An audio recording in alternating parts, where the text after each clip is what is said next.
Jina Bwana barikiwe sana. Haleluya. Haleluya.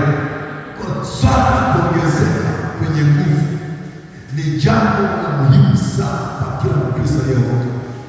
Na hiyo nguvu sio nguvu hii ya kawaida ya kufanyia kazi kawaida. No.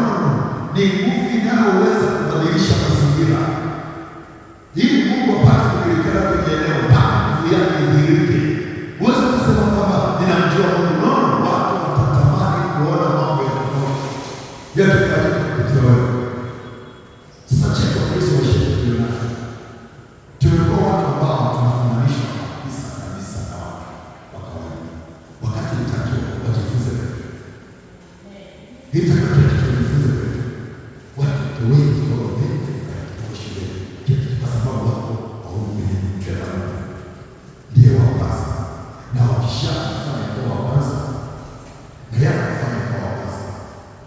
Nimekwambia hivi, issue iko katika kujua unachotakiwa kujua. Na kuna wengine mnakijua mnachotakiwa kujua, lakini mmeshindwa kuishi. Nasema kama tukimaliza wiki hapa, kwa mfano, wanaweza kuelewa hivi. Mtakapolima, mtakapofuga, mtakapofanya biashara, hakikisheni matunda ya kwanza, first fruit, matunda ya kwanza, mzao wa kwanza wa Mungu. Mungu akupe pesa na wewe. Na wanaweza kufanya marufuku wewe mtu unayemtegemea Mungu kula faida ya kwanza, kula mshahara wa kwanza, kula matunda ya kwanza, marufuku. Utakapokula maana yake nini? Umemuondoa Mungu, umejiweka mahali pa Mungu. Wewe ni Mungu. Umenisikia nasema? Safari ya watumishi. Nini watumishi wa Mungu leo mara? Nenda kutafuta shuhuda za nani alienda ajira mahali akapata mshahara akasema si atashinda. Na Mungu. Ni kitu cha kawaida kigumu, lakini mimi nakwambia kina faida kubwa kwa watu. Hakuna faida kama kumpa Mungu nafasi ya kwanza. Sasa mbona jiulize umefeli wapi? Umefeli katika mambo kama hayo ambayo ni katiba yako hii inakuelekeza wewe kwenye mfumo wa Ukristo, lakini umeshindwa kuishi.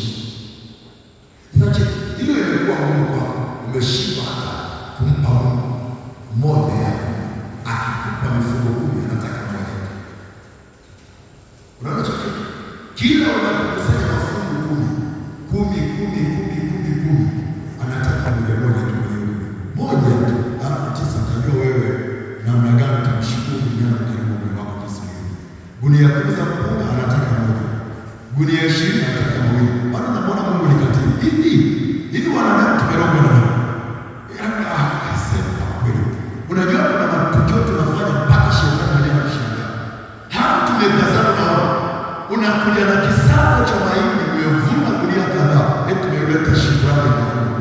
Una matatizo, umekuja kupokea laana. Madhabahu iko mahali hapa, imebeba vitu viwili: baraka kwa watu wanaotekeleza kanuni na laana. Mungu ni chanzo tunachozungumza. Umewekewa njia hizi mbili, ni wewe kuchagua. Bwana sasa nimechagua baraka. Baraka inachagua kwa maneno, baraka inachagua kwa matendo. Matendo ndio yanayoamua kitu upokee, baraka au laana. Umenisikia nasema? Haleluya. Haleluya. Haleluya. Angalia kwa siku na masaa. Sijasema mtu, nimesema siku. Shio na sasa. Hivi kuna uhakika unalipa zaka ya siku?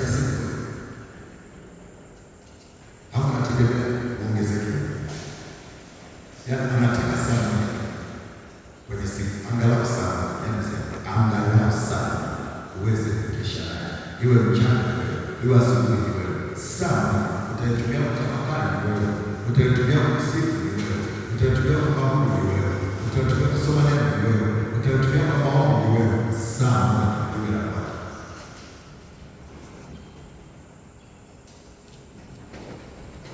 Wakristo haleluya. Kuna mtu anasikia kusema, nazungumza na watu ambao wanatamani kupiga hatua. Hiki kitu kama ndani yako umesharizika kwenye kiti cha ukeni, sasa hiki sawa. hawana KKKT, na mbinguni utakuta mahali wanaitwa wa KKKT, wala wa Anglican, wala wa AICT, hakuna, wala wa Baptist, utaona hiyo kitu. Mbinguni wanaingia majemadari, mashujaa walioshinda. Haleluya! Mbingu ni mbingu ya washindi, na Mungu hatendaji kazi na wazee. Jana nimekuambia hatendi kazi na wavivu. Kama vile mtania kasome Biblia kwanza na kufunua, uone kama kuna mtu aliitwa akakuta mekata na alikuwa anatembea mkata, hayo hata Paulo alikuwa njiani kufunua watu. Hiyo ni kazi. Halo, Sauli alikuwa kazini njiani kwenda kukamata watu, akasema hivi jembe nikigeuzia upande wangu Tezareka sana. Na ndicho alichofanya. Alipogeuza tu jamani, alikuwa na miliki kwa mtume wote ndani ya Yesu Mungu. Hivi hakutembea na Yesu hivi moja mbili mara mbili, lakini alipoitwa anafanya kazi kubwa Paulo. Kasome kwanza. Kuliko mtume wote. Haleluya. Haleluya. Mungu akija hapo, ukimuomba chochote unachomwomba, ukimwomba chochote unachomwomba, anauliza matunda yako.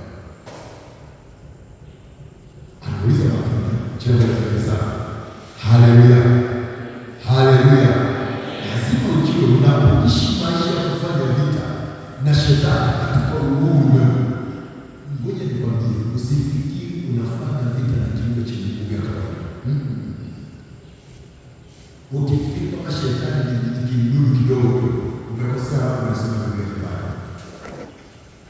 Ibwana tafakarisha majuzi. Naambia hivi, hebu ichukulie vizuri ile Ufunuo sura ya 12. Kulikuwa na vita mbinguni. Sasa yule joka alipigana na Mikaeli akiwa na malaika zake. Lakini unaona Biblia inavyotoa picha ya ajabu sana. Yule joka alivyokuwa na uwezo huko mwanzo, uwezo wa kutema mto. Hebu sema mto. Sio mto wa kuingishia kichwa ukiwa umelala, mto maji. Mkubwa ukafurika kwa ajili ya kutaka kumsonga yule mwanamke aliyemzaa yule mtoto. Yule mtoto baada ya kuliwa, maana alikuwa mgonjwa ile akizaliwa tu ameza. Niko naongea sasa na watu wasoma Biblia. Jambo la baraka sana. Baada ya alipokosa mtoto akataka kumuudhi yule mwanamke, akaachilia mtoto wake. Mkubwa sana wenye pesha ulitoka wapi? Mimi kila siku najaribu kujiuliza sikapata majibu. Kwa nini Mungu pamoja na kumfukuza shetani mbinguni alimfukuza na uwezo mkubwa na mahiri? Najua jamani na uwezo tunapata. Maandiko yanasema ule mkia wake wakokota theluthi ya zile nyota ambao ni malaika na kutupa katika nchi. Shetani anaweza kukuta malaika ni mtakatifu, hawana hata kosa la dhambi. Umenisikia kabisa?